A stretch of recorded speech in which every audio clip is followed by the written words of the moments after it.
evolves from consciousness, appears and disappears in a continuous series, and seems to indicate or inform, and for this reason it is metaphorically designated as vocal indication without violating reason. Now, if indication is not real, how can non-indication be real?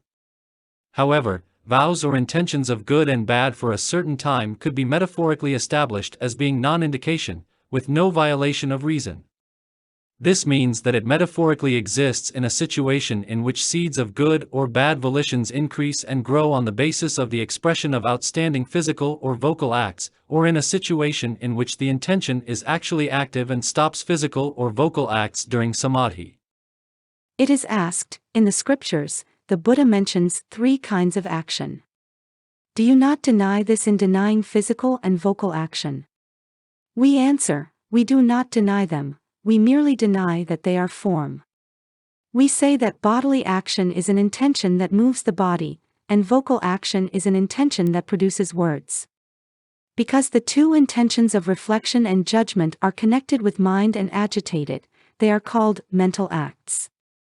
The effect of physical and vocal intention is called action, karma.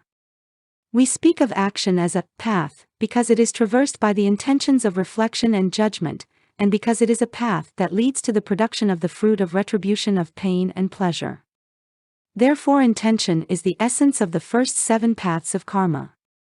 Alternately, we may also speak of physical and vocal indications resulting from intention as action, and because they travel the path of intention, we refer to them as paths of action. Consequently, you must realize that there is no real external form but only internal consciousness that evolves resembling form. 6. Dharmas unassociated with mind also, forces not associated with mind, citta-viprayukta-samskGara, do not really exist.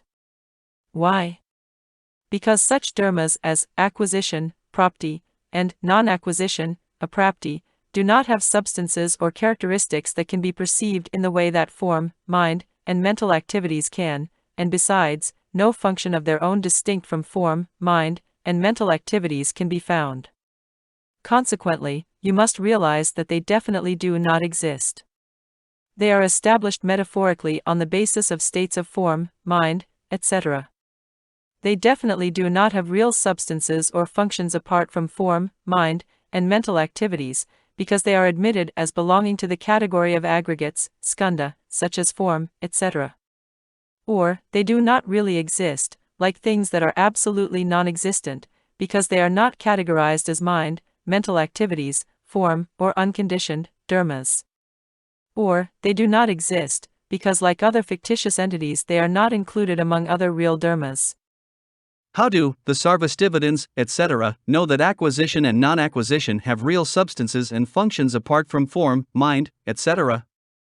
Because the scripture says such a person acquires good and bad, but the worthy one, the arhat, acquires prapti, the 10 dharmas of the post-learner stage.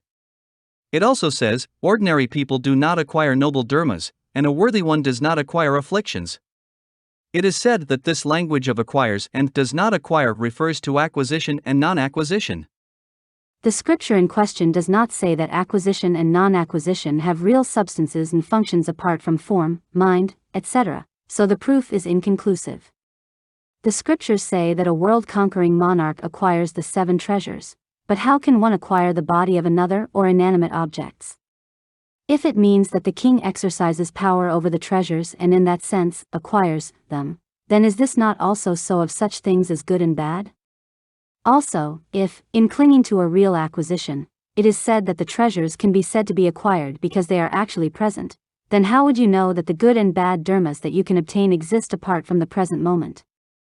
In reality, real dharmas do not exist apart from the present, and these present dharmas contain the seeds of good and bad. Also, what are the specific functions of acquisition as far as dharmas are concerned? If it is claimed that acquisition produces dharmas, it ought to be able to produce unconditioned dharmas, and, also, inanimate things would never be produced, because they lack acquisition. Also, what has never been acquired or has been lost would remain forever unproduced.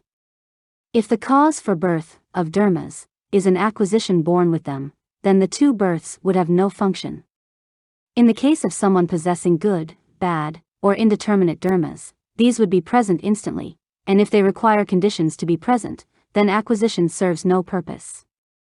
If it is claimed that acquisition is the cause for the non-loss of dharmas, because sentient beings attain these dharmas through acquisition, we answer that dharmas that can be acquired are never separate from beings. If these were separate, they could never be acquired. Consequently, acquisition serves no purpose with regard to dharmas because it does not exist, and neither does non-acquisition. However, in relation to states of dharmas that sentient beings may attain, we may conventionally establish three kinds of acquisition: 1. That attained as a result of seed impressions, 2. That attained through sovereignty, and 3. That attained through actuality. In contradistinction to acquisition, there is something we can provisionally designate as non-acquisition. There are numerous types. The name is given provisionally to that state in which the seeds that are to be destroyed in the path of insight are not definitively destroyed. We call this the stage of ordinary beings, because the dharma of sainthood has not yet been acquired. Again, we ask, the Sarvastivadins, how do you know that there is a real thing called similarity, sabhagata, apart from form, mind, etc.? They answer, because the scripture speaks of similarity of celestials, similarity of humans, etc. But, we reply, the scripture does not say that there is real similarity apart from form, mind, etc., and so your proof is inconclusive. If it is claimed that it exists because it is the cause for similar knowledge or similar speech, then grass and trees should have it. Also, if the same knowledge or speech arises as a result of similarity, then similarity ought to have a separate similarity. However, since this is not so, how can you claim that it is real? If it is claimed that it is the cause for similar affairs and desires, this is unreasonable. Similar affairs and desires have as a cause the habits of former lives. What is the need for some separate dharma that you call similarity? The fact is that by the term similarity, we metaphorically designate those physical and mental characteristics that are common to living beings of different kinds.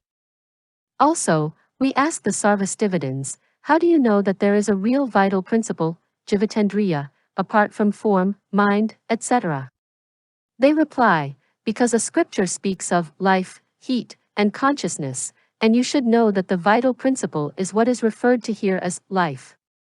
But, we reply, the scripture does not say that there is a real life substance apart from form, mind, etc., so your proof is inconclusive. Also, we have already demonstrated that there is no real form apart from consciousness, so you must assume by analogy that there is no separate vital principle apart from consciousness.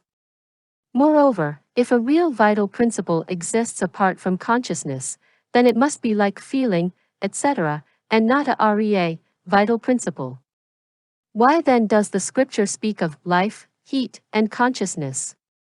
It speaks of these three in order to distinguish the meaning of consciousness, just as it speaks, for instance, of the four perfect relinquishments.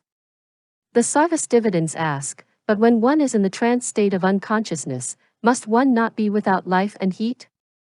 We reply, does the scripture not say that consciousness does not leave the body? They ask, then why does the scripture speak of an unconscious state?